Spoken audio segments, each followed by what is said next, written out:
with regards to the statement of PDEA, I think it is inaccurate for him to say that uh, the drug fight or the drug problem did not improve during the drug war. I can say that in my city, when I was mayor, nag-improve yung nag-improve yung situation namin during the drug war because yung police namin nagtrabaho talaga sila. As a matter of fact, during the course na marami silang hinuli, in less than 2 months, Mr. Chair, there are over 900 people who surrendered in front of my city hall when I was mayor. Why? Because natatakot ho sila na mamatay and they surrendered. And because of that, the drug problem in Ormoc City bumaba talaga. So, it is not accurate that the Director General said na hindi nag-improve ang situation. At least in my part, as mayor, and I can only speak for myself, nag-improve yung aming lugar.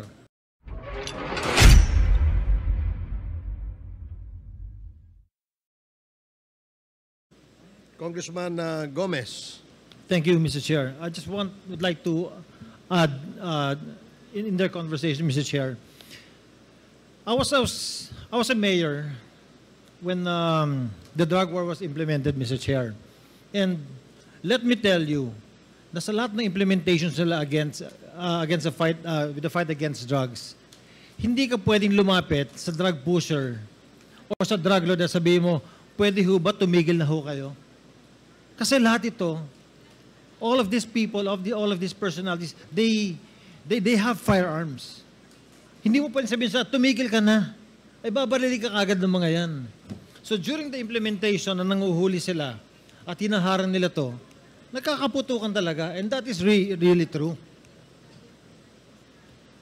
Sad na may namamatay. Sad pati yung polis na sasama. Pero inuutusan yung polis eh. Trabaho nila, Mr. Chair, pag sinabi ng higher up sila, gawin nyo ito. They will do what they're told. And that's the reason na marami namatay. Both from the civilian, both from the police, pati na rin yung mga drug personalities. Now, Mr. Chair, in our conversations, there are two more items that I'd like to bring up, Mr. Chair. First, when Mr. Kerwin Espinosa said na lahat ng sinabi niya sa Senate eh hindi totoo. That is an institution that we also have to protect. What if he will go into another investigation and he will say that everything he said here is not real, is not true? So, ano yung pinangahawakan natin lahat in both institutions of the Senate and the House? And second, it was Colonel Marcos who was head of the CIDG in Leyte at that time during the killing of the father of Kerwin Espinosa. And ang haba nung sinabi ni Kerwin, but we haven't heard yung side, Mr. Chair, ni Colonel Marcos kung ano yung masasabi ni Colonel Marcos regarding sa mga nangyari sa event nung pagkamatay ng father ni Kerwin Espinosa. So, Mr. Chair, will it be possible to hear aside from Colonel Marcos against sa sinabi ni Kerwin so that we can hear both sides? Yes, kanina earlier when Congressman Rog Gutierrez and other members were asking questions to Colonel Marcos, sinasagot naman ni Colonel Marcos yung patungkol doon sa kwento sa totoong nangyari doon sa loob ng kulungan sa Leyte. Bye-bye. And somehow he has already given some information to the committee as to kung ano naman yung side o yung version ng story on the side of Colonel Marcos. Yes, earlier, may mga comments na dinagdag si Colonel Marcos, but we reminded him na hindi pa pwedeng sumobra yung kanyang sagot dun sa tanong na tinatanong ni Congressman Gutierrez, and we promised him that we will give him time later on before we shift to another topic para magkaroon din ng pagkakataon siya sa committee ito na magkwento o mas masagot yung mabigyan ng isang side o isang angulo yung sinasabi naman ni Kerwin Espinosa. And we will give him that later, Your Honor. But Mr. Chair, yes. with regard also, if we can take up protecting our institution and the Senate. I as, absolutely agree yes. with you, Congressman Gomez. In fact, paalala lang sa ating mga resource persons na naimbita, for the information na rin ng ating publiko, hindi naman po 101% pinaniniwalaan natin ng kumiting ito ang kanilang mga testimonya. The only reason why we are asking them to execute an affidavit nang sa ganon ay hindi po tayo balikan in the future para sabihin nila na sila ay pinressure, tinakot, pinilit, o hindi kaya isinubuan ng statement.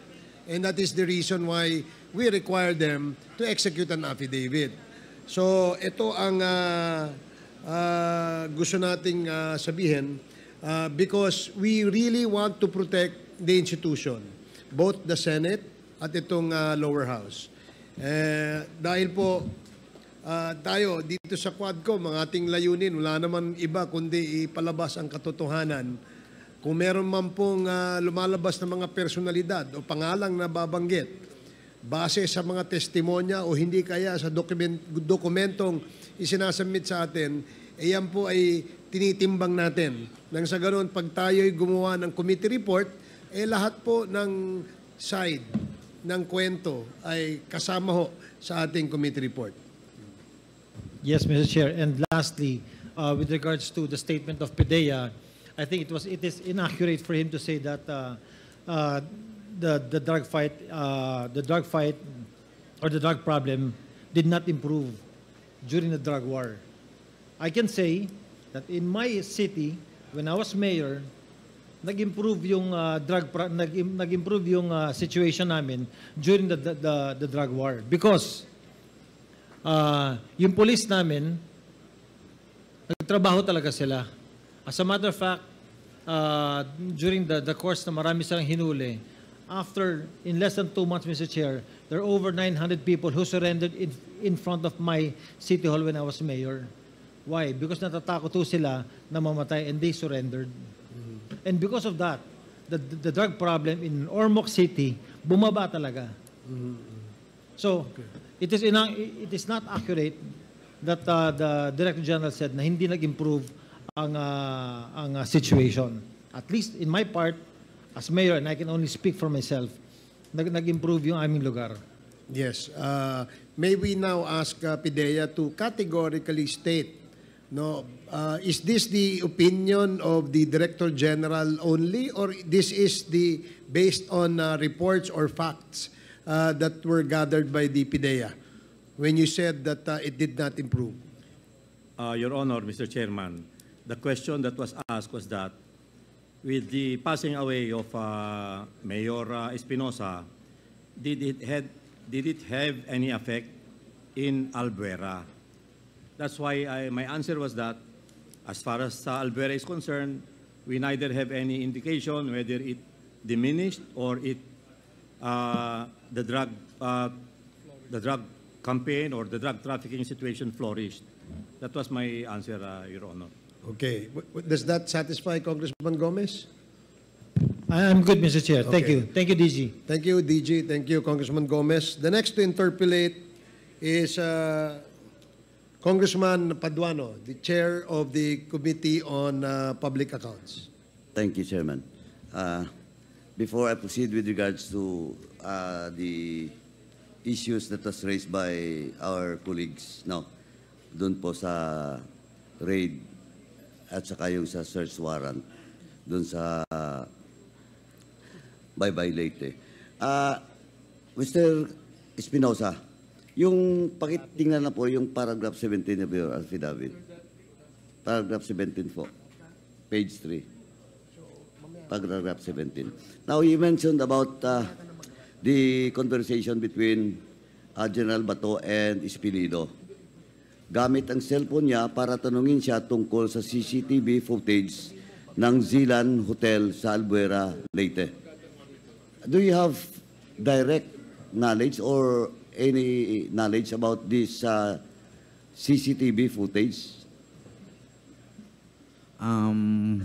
Sa panahon na yon, meron kasi kasama ako ng daddy ko na nag-abot ng pera kay Sir Marcos.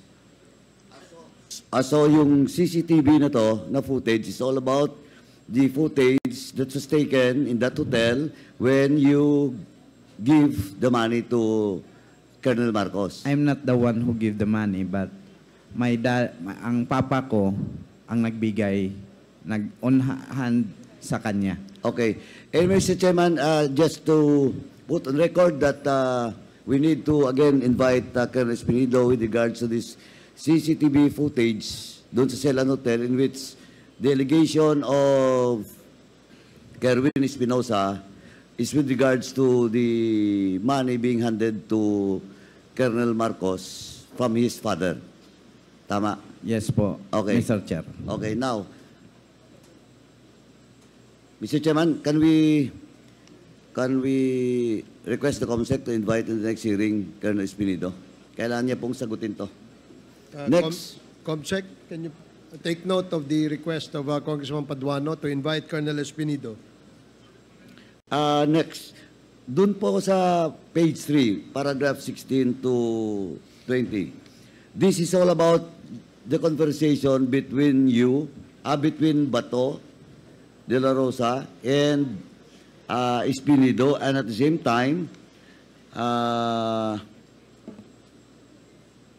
yung pag-uusap nyo ni former General Bato de la Rosa, now Senator Bato de la Rosa, you mentioned that during that conversation, your mother is present. Can you confirm it? Yes po, nandun po yung mama ko. Naririnig ba ng... Hindi lang po ang mama ko, pati yung kapatid ko na isa. Who is the name of your brother, sister? Sister. Sister? Who is that? Mariel Espinosa. Mariel Espinosa. Salepa Eslabon Espinosa. Naririnig po ba nila yung pinag-uusapan? Opo. Sigurado ka? Sigurado ako kasi nasa dito ako halimbawa, dito ako nakapwesto, ang higaan ko ay dyan lang sa first na upuan. So, ang kausap mo noon, si General Bato de la Rosa. Opo. Ang pinag-usapan niya tungkol doon sa CCTV at sa plano na idawit ang pangalan ni Peter Lim at ni Laila de Lima at yung kay Dayan na i-align yung mga date at lugar na babanggitin sa Senado.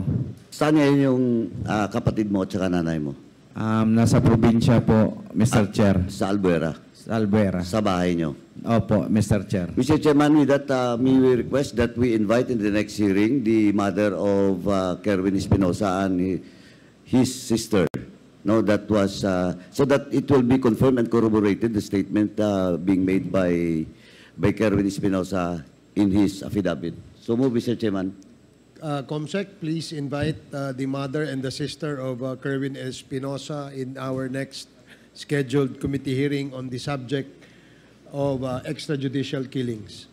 And Mr. Chairman, can we request, since General Torre, the head of the CIGG in the whole country, can we request General Torre to secure the safety of the name mentioned, the mother and the sister of Kerwin Espinosa? Yes, sir. Will do, sir. Thank you.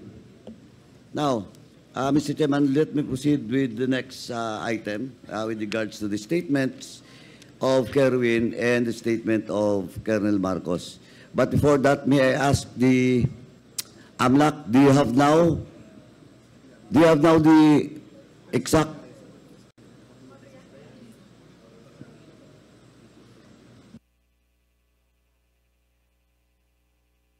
before AMLAC, Mr. Chair, to answer, when Congressman Kung Hoon asked the CHR with regards to complaints and complaints on extrajudicial killing, on the records, he mentioned about police officers involved.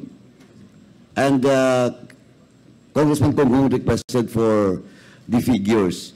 But let me amend such, or a rejoinder on that.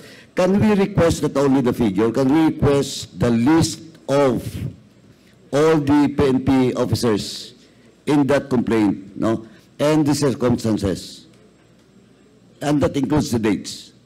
The dates, the cases, the incident or accident happened with regards to AGK. Honorable Chair, yes, the Commission on Human Rights will comply with the request of the Honorable Committee. Can you submit it before the next hearing? Yes, Your Honor, we will comply, Your Honor. Thank you. Thank you, Your Honor. Now, AMLAC, with regards to the 5.1 billion freeze order by AMLAC been mentioned by Colonel Marcos, is it correct? Your Honor, at present, there is a civil forfeiture case which is ongoing against Mr. Kerwin Espinosa, and properties which are frozen at present. For the peso account, it's amounting to 1,235,439 and 90 centavos. And there is also a US dollar account in the amount of $502.33. Also, there are 11 real properties. This include a one residential lot worth 336,000 pesos. Another is one fishing ship, 17 motor vehicles, 4 motorcycles, 4 firearms, and 2 watercrafts. The asset preservation order on these properties were issued on the 31st of July 2017. So there is no 5 billion, Your Honor, that was frozen by the AMLAC. That might have been sourced from news articles. Colonel Marcos, can you comment on that? Yes, Mr. Chair. Actually, kanina lumapit po ako sa taga-AMLA, sir. Pre-provide ko sa kanya yung documents na pre-provide din sa akin nung dalawang attorney ng taga-AMLA. Yung scheme... Sandali po. Yung documents coming from the AMLAC, yes, dalawang attorney. Is it official and authenticated? Hindi naman po, sir. Oh, hindi dapat. So you should not mention in this committee those documents that it's not official. Pati po yung... Sandali. Yes, Sama na. You should not use it in your statement, those documents that is not official. Yes, and who is that two attorneys from AMLAC? Pilit ko pong i-recall. Now you don't recall. Now you can't recall. Can you recall it or not? Nandoon po sa isang cellphone ko, sir. Sa isang cellphone ko na hindi ko na ginamit. At saka nag-provide po ako ng cheque na nandoon po yung corporation. Sandali. Opo. Sandali. Dahan-dahan mo na. I'm just asking you about that 5.1 billion. And you tell this committee that your source is the two attorney or lawyer from the AMLAC. Now, I told you that is not an official document. Correct? It could be, hindi ba siya authenticated, sir? Oh, that's why you cannot use it. Dahan-dahan ka po. Dito sa committee nito.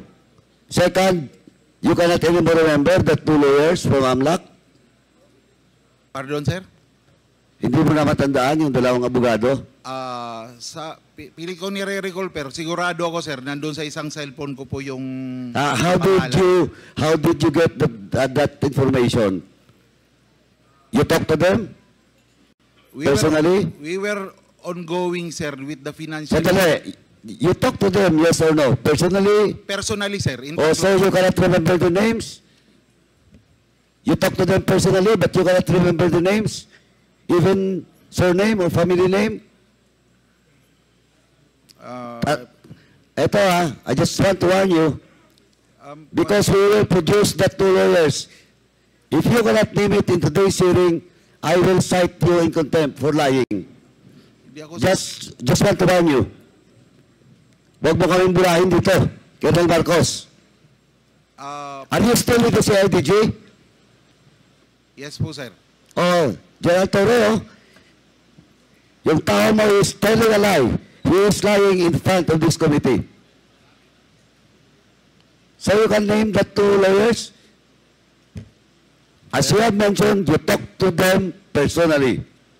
But now you cannot mention the name. It was 7 years ago. Sorry? Yung pangalan nila, sir, at saka yung cellphone number, nandun po sa isang cellphone ko, sir. No, I'm not asking about the cell phone number. Bali po, I'm asking about the names because if you have is the two lawyers assigned in the central office? sir, Naka-assign ba po yung dalawang lawyers sa central office ng AMLA? possible, sir. Ba't possible? You're a CIDG intelligence officer and you never check the background of the two lawyers you mentioned? Actually, And that is the source of your 5.1 billion telling in this committee? Actually, sir, these two lawyers conducted seminar on all CIDG personnel and regional When was that? Ito, lumalabling tayo. 2016, Saan sir. yung seminar na yan? It was 2016, sir. Training kami pertaining to money laundering. Saan yan? Dito, sir, sa Manila, lahat ng RC. Saan sa Manila? Isang hotel, sir. Saan hotel?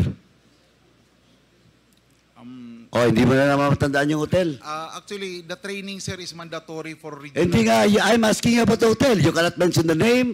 Now you're telling us that there is a seminar in that hotel. And what is that hotel? Because we have to check that hotel. If indeed there's a seminar on that day. I'll try to recall, sir. Doon ko po nakilala yung dalawang lawyer. Eto, Colonel Marcos, ha? Eto, I just want to warn you. Mr. Chair, Eto, this is your first offense of lying. Mr. Chair, Yes. with the indulgence of the Honorable Paduano, With the indulgence of Congressman one Paduano. question lang, one question. Yes, Congressman Akop, you're recognized. Colonel Marcos, yung information regarding yung 5 billion ba, was it voluntarily given you or did you ask for it? It was voluntarily given to me, sir. Then Because it is mandatory that you recall the names of the two AMLAC. Because that is not appropriate. yes, sir, I will give, sir, the two names, sir. Kami nga, hindi nga namin basta-basta makuha yung kwan kung walang predicate crime eh. I will provide the two names, sir. Yes, Because provide it. Otherwise, I will agree with the Honorable Paduano that you should be cited in contempt. Kasi sinagot mo yung katanungan sa katanungan ni Honorable Gutierrez kanina. Yes. sir, Ikaw ang nag-volunteer nun na yung kwan ni Mr. Espinosa, ang transaction is worth 5 billion. can I explain a little, sir? Nung binigay po sa akin yung information, Hindi kita tinatanong. Ang tinanong ko lang sa iyo is, did you ask for the details or binolunteer ng AMLAC? it was voluntarily given to me kasi mayroon po silang binigay na documents on the scheme of the money laundering. Nandito po sa cellphone. Yun po ang binigay. Thank you, Honorable Paduano. Chairman, kaya Please proceed. Amlak, is it normal? Kasi kami dito, pag nag-request kami, doon sa freezing of assets, ang daming requirements. But Colonel Marcos is telling this committee na binigay sa kanya voluntarily that allegedly that 5.1 billion asset. And looking at your records, nandito ngayon hawak ko, and you mentioned it, wala. Di ba? Kaya is it normal, Amlak? Your Honor, for the meeting that Colonel Marcos mentioned, well, it's usual occurrence for us to have coordination meetings with our counterparts, Your Honor. But as to the disclosure of transactions, I'm not really sure if, but me as an investigator, when we conduct these meetings, we don't readily disclose information because of the bank secrecy law and Sir, Section 8 naalala of ko the- na.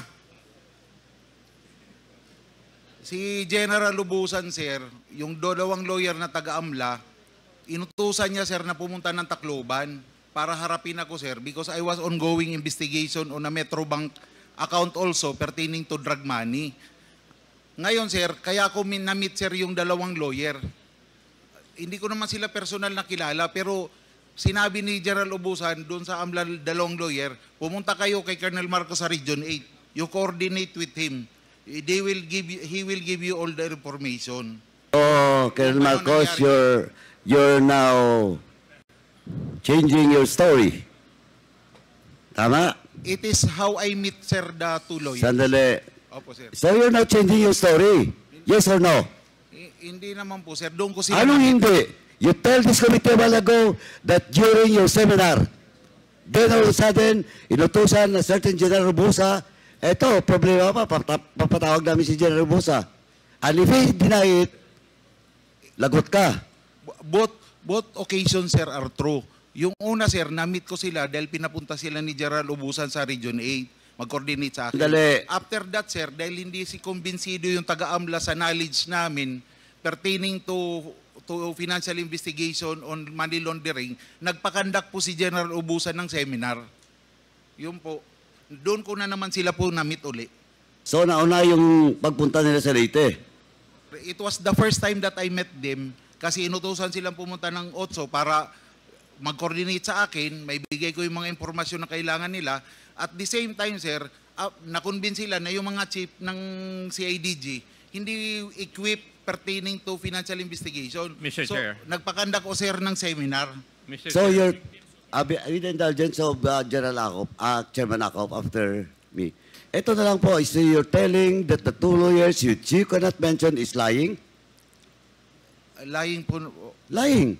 Because on record, there is no such thing as 5.1 billion. So they're lying, but still you cannot mention their name? It is the, sir, Blue Oceanic Corporation Textile. No. What? Answer directly my question. Di ba? Sinabi mo 5 billion, 5.1 billion. Now we check with AMLA, wala. Now you're telling this committee that the two lawyers in which until now you cannot mention is lying? Wala naman sila dito, sir, para i-deny yung sinasabi ko. Ay, hindi. This is record. Nako, Colonel Marcos, are you a lawyer? Hindi naman po. Oh, wag kang mag-lawyering dito. Hindi po ako nag-lawyer. Papalusot ka. I am not a lawyer. Pero hindi ka pwedeng lumusot dito. Sir, it's an honest to goodness information, sir. Wala akong motibo, sir. Na... Hindi, kaya nga yung tinatanong ko, kasi kanina hindi naman tinanong sa'yo, ikaw mismo voluntarily, when you are being asked by Kong Rhodes. Now, hindi mo ma-mention yung pangalan. Now, nandito na yung dokumento, official document. O still, are you insisting? Yung po kasi ang binigay na info sa akin, sir. You cannot produce the name? Then you will tell this committee that you're telling the truth? Nandun kasi, sir, sa isang cellphone ko yung pangalan. Pinipilit ko pong i-recall, sir. Pasensya na po. Bakit anong nandun sa binigyan ka ba ng cellphone number? Nirecord ko po yung mga pangalan niya, sir. Or do you have the document? Official document that you were ordered by a certain General Bosa to meet that to AMLAC personnel or lawyers? Tinawagan lang po ako, sir, di Oh, director. yun ang problema. Because that instruction is verbal. Oh, verbal, sir. Oh. So verbal, okay ka? Sir? Okay sa'yo na verbal. Verbal instruction. Bali, tinawagan ako ni General Lubusan na may pupunta sa Hindi kaya nga eh. Okay sa verbal instruction na napaka-sensitive. It's all about acid nung Espinosa. Oh, they were ongoing investigation noon, sir. Oh, yun yung problema mo, Tony. Ongoing po. Colonel Marcos, yun ang problema mo. Ito i-hold ko muna. Yes, Chairman Acop. Mr. Chair, ang tanong ko lang, sabi mo na naman ngayon, nautusan ka ni General Ubusan, who I presume was the chief of the CIDG then. Yes, sir. Siya ang boss mo. Inutusan o sinabihan ni General Ubusan yung dalawang AMLAC na pumunta sa iyo kasi ikaw ang nakakalam. Tama ba yung pagkarinig ko sa sagot mo?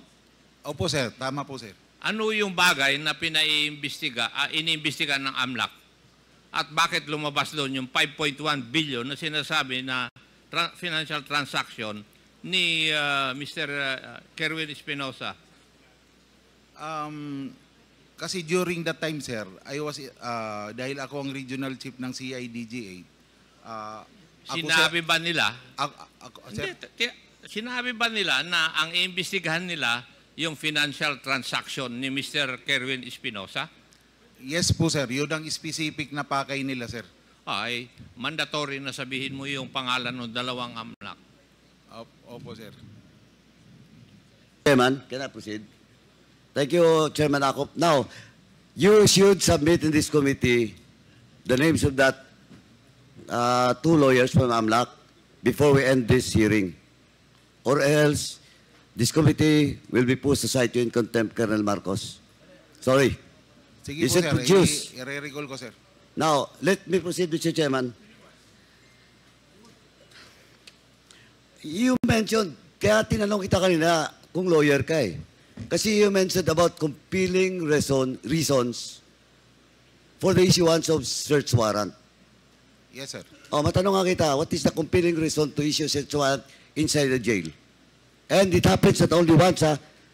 Colonel Marcos, it happens not only once. It happens twice during your time. Yes, sir. Tama? Yes, sir. Twice nangyari. Dalawang beses, dalawa ring tao ang namatay Yes, sir. na mga allegedly drug lords.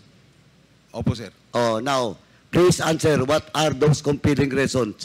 Kasi nandito taga-DOJ. Tatanungin ko, Yung usually, sir, pag nagkakaroon kami ng application on other areas, hindi doon sa jurisdiction ng judge, sir, na nakakasakop doon sa dapat applyan namin ng search warrant na lugar. Ang isang compelling reason, there is reasonable, this is a valid reason na maaring mag-leak, sir, yung search warrant na ina-apply namin. Yun po yung, okay, valid reason Opo, sir. that you can serve that search warrant. Tama? Bali, pag mag-a-apply po kami, sir, sa isang judge na sasabihin ng judge, o bakit dito kayo nag-a-apply? Eh, may judge man doon sa lugar na yon. Hindi, sandali. Opo, sir. Ikaw, Colonel Marcos, ha? Halata ka na. Ang tinatanong ko lang yung compelling reason.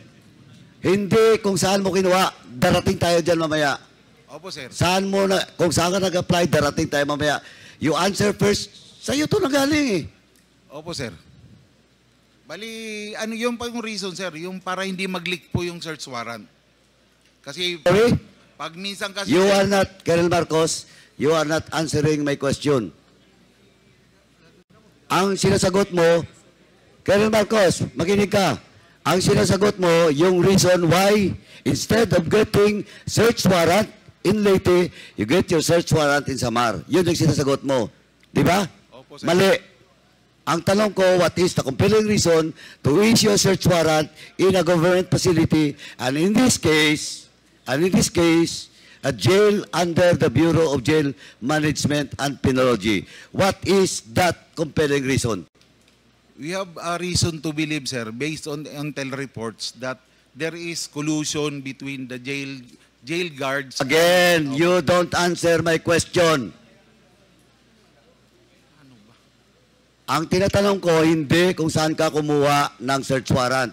Ang tinatanong ko, yung sinasabi mong compelling reason to issue a search warrant inside a government facility, and in this case, sa jail, under the supervision of the BGMP.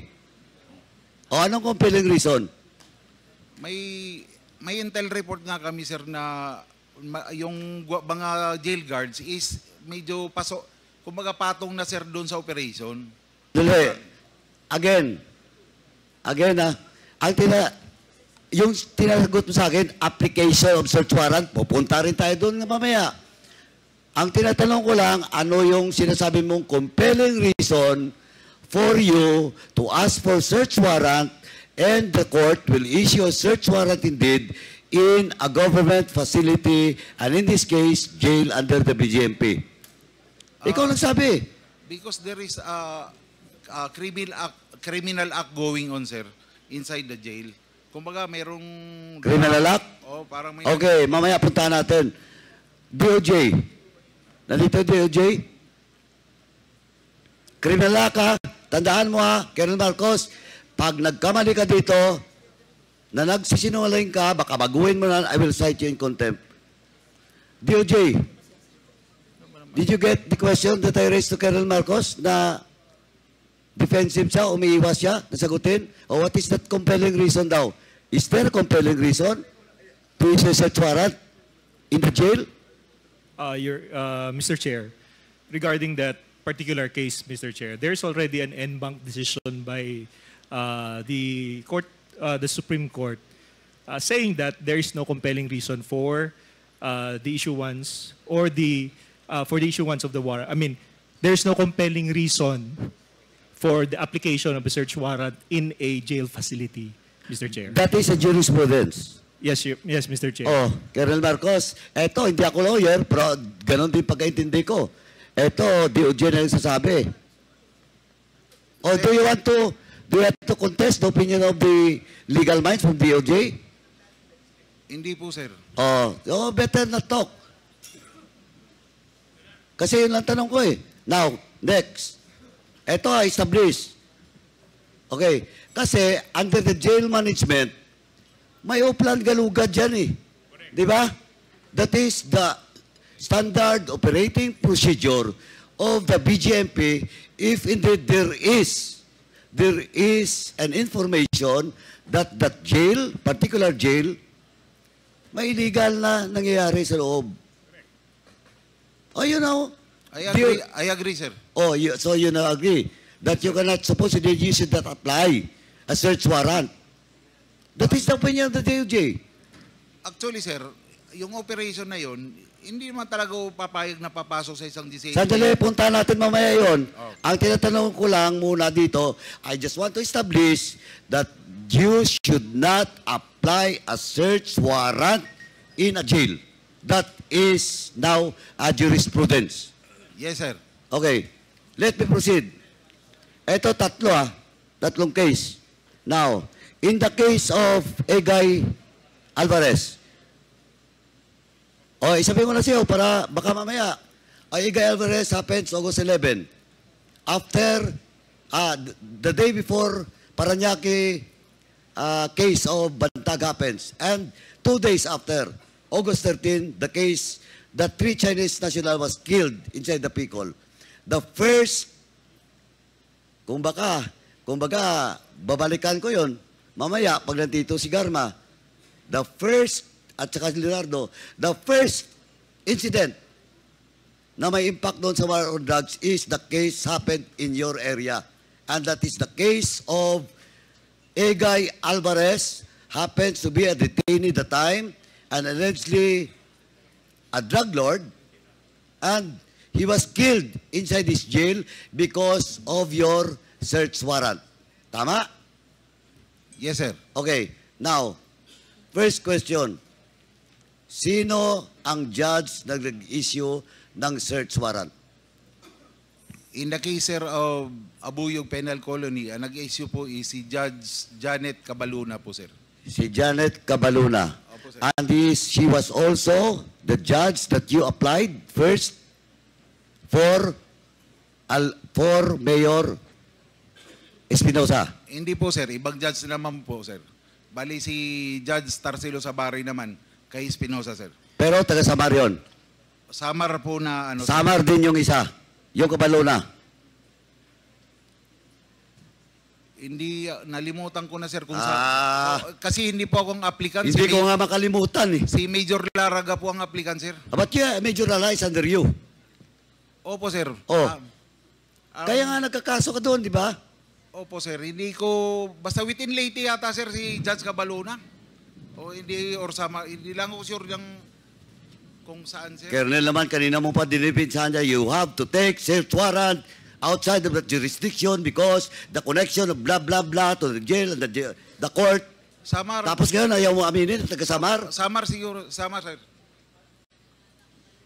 Ay, hindi nga ako involved doon eh. Pero Alam ko na taga Samar. Opo, sir. O in applying for a search warrant, in this case, eto, Colonel, eto, pag nagkamali ka dito, I will cite you in contempt. Who is your deponent? Who is your deponent? Sa Albera, sir, naalala No, ko, si... hindi sir? Albera. At tinatanong ko ngayon yung kay Igay pa, Alvarez. Who is the deponent? Si Major Laraga po, sir, makakasagot kasi sila po ang applicant, sir. Hindi po ako. Hindi silang pumunta sa judge. Pero maalala ko But, sandali, but yung major is under your watch. Opo, sir. Tama? Opo, sir. Oo. Di ba? Hindi... Oh, so you allow that major to ask for a search warrant without knowing the deponent? Sir, ganito po ang procedure namin sa CIDG. Yung mga provincial officers po namin, kanya-kanya po yan nag-a-apply ng search warrant. Ang regional chief po, sir, hindi po nagtatanong kung sino po ang deponent. Sandali. Opo, sir, ganun po Sandali. namin. But, Colonel Marcos, ito part of the drug war. And in Region 8, you're the one supervising such campaign as CIDG chief. Opo, sir. Oh, now, sinong major yon? Police Major Leo Laraga, sir. Siya ang provincial... Ngayon, he's assigned in where? Leyte provincial chief siya. Ngayon, saan siya naka-assign? CIDG pa rin ngayon, sir. Is he active? Yes, sir. Mr. Chairman, can we ask General Torre to check that a certain major and He is assigned with RFU 8 now, sir. RFU 8? Oh, CIDG 8, sir. 8. She is the chief. No po, sa ngayon siya ang chief investigator yata doon, sir. Oh, can you call him? Colonel Torre, can you check? General Torre, can you check? Yes, sir. We'll do, sir. Please check the deponent of such search warrant. Mag-feedback ako, sir. Oh, ganito lang, Colonel Marcos. Yung deponent mo ba, police? Civilian, sir. Civilian? Usually, civilian, sir. Hindi, tinatanong ko in this case, hindi mo alam. Sa Abuyog, sir, na search warrant, di ko po talaga, sir. Okay, now, doon sa Baybay. Civilian, sir. Paul Olindan. Sino? Paul Olindan. O, Paul Olindan. Opo, sir. Is Paul Olindan a jail guard? Hindi po, sir. A detainee? Detainee ba siya? Dati, sir. Dating preso yan, sir. Oh, eto, Colonel Marcos, dating preso. Oh, kailan siya nakalabas sa bilangguan? Ano siya, sir? Naka-parole. O nga, kailan nga nakalaya? Kailan nakalaya?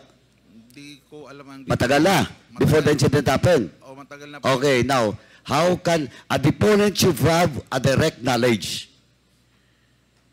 Di ba? Yes, sir. O, paano siya magkaroon ng direct knowledge doon sa selda, sa cell ni Mayor Espinosa kung he's not anymore a detainee? Pinipilot to kasi. Gumagawa kasi kayo ng kalokohan eh. Sir, ang humaharap po kasi sa judge. Hindi, tinatanong ko sa iyo, kung ang deponent mo is a former PDL, under parole, anong direct knowledge doon sa loob ng silda ni Mayor? Ang nagdadala kasi, sir, Sandali. Sandali. Yes, sir. Oh, yung deponent mo, may direct knowledge ba? Wala. It will be based on the appreciation. Hindi nga, ito nga ngayon, tinatanong kita, he's not anymore a PDL, under parole, he was not there in the jail, and still you use him as a deponent because you have something plan, a different plan for Mayor Espinosa. Oh. Mr. Chair, clarification, Mr. Chair. Yes. Regarding this issue, Mr. Chair, yes. Okay. I'd like to ask in layman's terms, Mr. Chair. Dahil yung police gusto nilang gawin yung trabaho nila, na makakuha sila ng search warrant, kasalanan ba nila na yung judge ang mag-issue ng search warrant? Now, if there is a jurisprudence from the Supreme Court, bakit nag-issue ang judge? Hindi, yun na nga eh. Ang point dito is, May. the opponent per se should have a direct knowledge. And of course, may problema ang judge. But at the same time, may problema kayong mga pulis. Alam mo bakit? Because you're forcing it to have an opponent without direct knowledge and you talk to the judge, in which ang judge ito may problema din, then you operate not on the reason of the items supposedly under the search warrant. Yun ang malinaw eh. Namatay si Egay Alvarez. Eh, hindi ko sinasabi na he's not a drug lord. In fact, ako alam ko, he's a drug lord. Pati source niya, pati yung namatay dun sa Dapicol. But of course, it's a different thing. It's a different story. We're talking about extrajudicial killing here. And hindi to simpleng coincidence. Hindi simpleng coincidence. Kasi dalawang jail sa Leyte ang nangyari, you serve a search warrant and the result is namatay yung mga allegedly drug lords or narcotics, narco drugs, politicians. Yun pong totoo. Di ba? Eh, ang sinasabi ko, I am not defending here the drug pushers, the drug lords.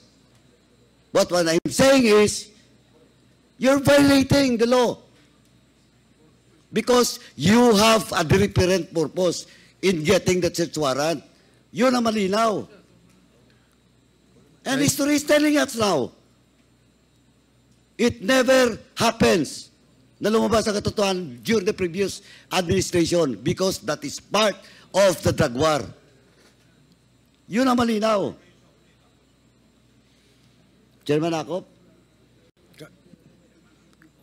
Congressman Paduano, kindly wrap up.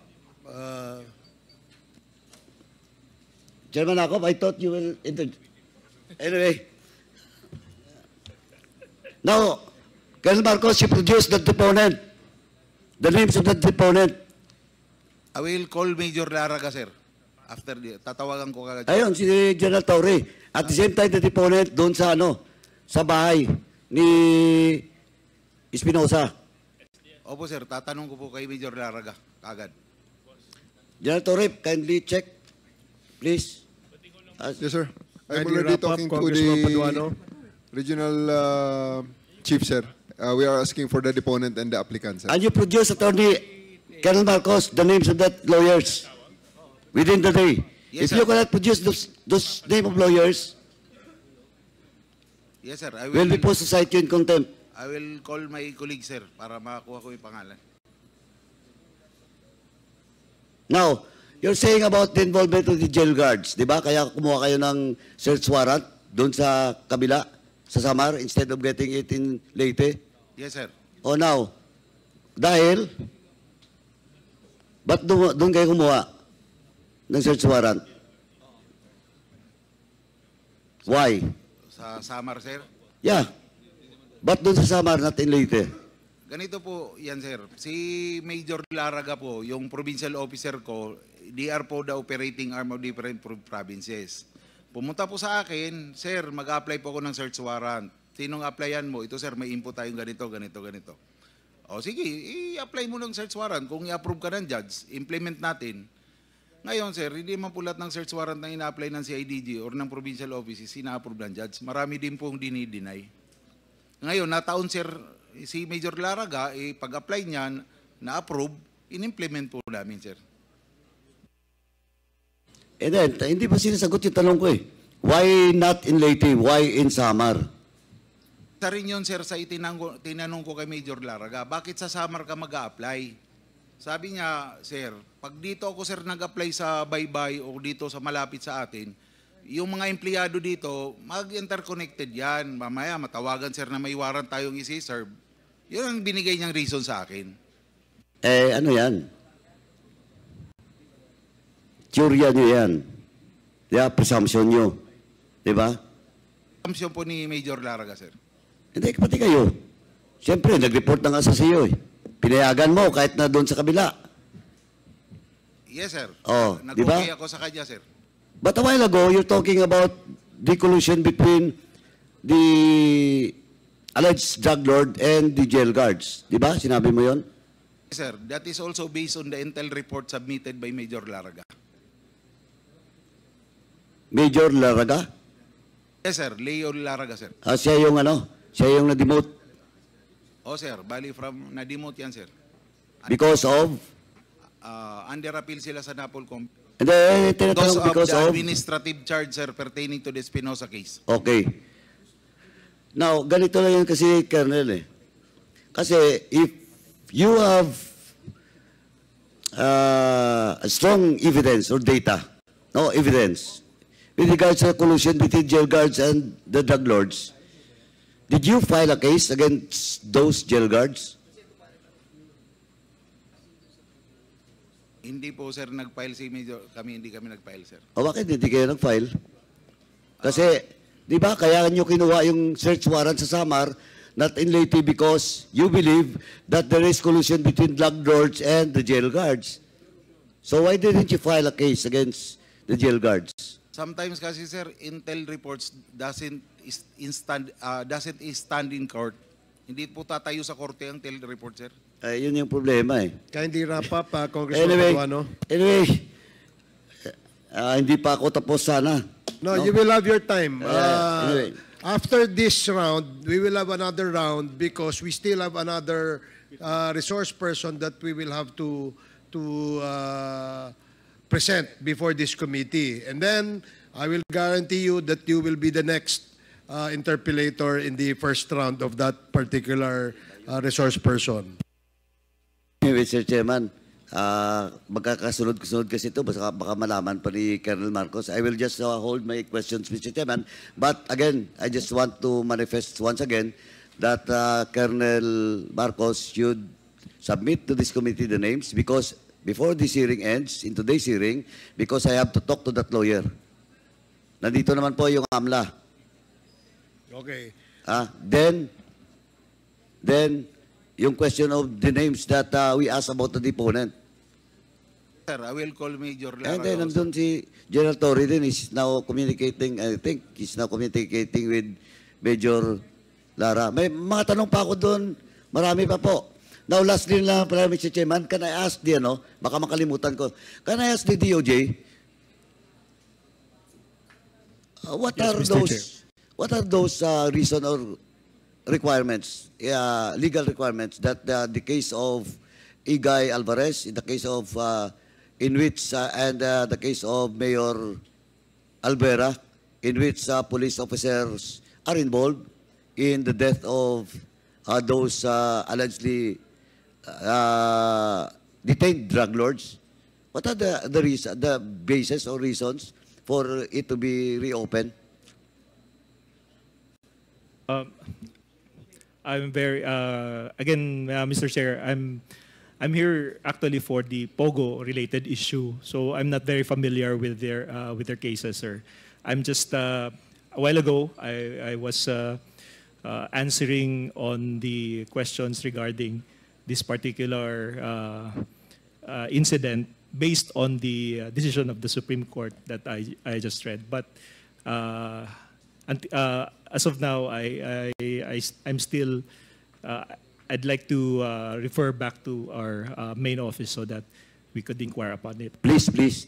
Yes, now, can I get the opinion na lang, last na lang, Mr. Chairman, can I get the opinion of our dear colleagues, former colleague, is also a top-notch lawyer, may kababayan in Bacolod, Congressman Nery Colmenares, with regards to possible reopening of cases, no? Of the case with doon sa kay Egal Alvarez, and the same kasi namatay doon sa loob ng jail eh. And I do believe that may problema po sa process, and I also do believe that the purpose of that trade, no, and the search warrant is not to get what is what is in the search warrant, but the life of the two PDLs. Yes, Mr. Chair. Thank you, Mr. Chair. Yes, there is always that possibility of opening up these cases, Mr. Chair. Secondly, the issue of search warrant factories had been an issue. That's why the Supreme Court was even forced later on to say na hindi pwede yun. You're using, because many people died because of these search warrants issued by Metro Manila judges, Mr. Chair. So in cases such as this, misuse of the legal processes of the law or heinous crimes like, crimes against humanity, for example, Mr. Chair, this can always be opened anytime, Mr. Chair, especially since they do not prescribe, Mr. Chair. Thank you, Mr. Chairman. Thank you, Congressman Eric. Thank you.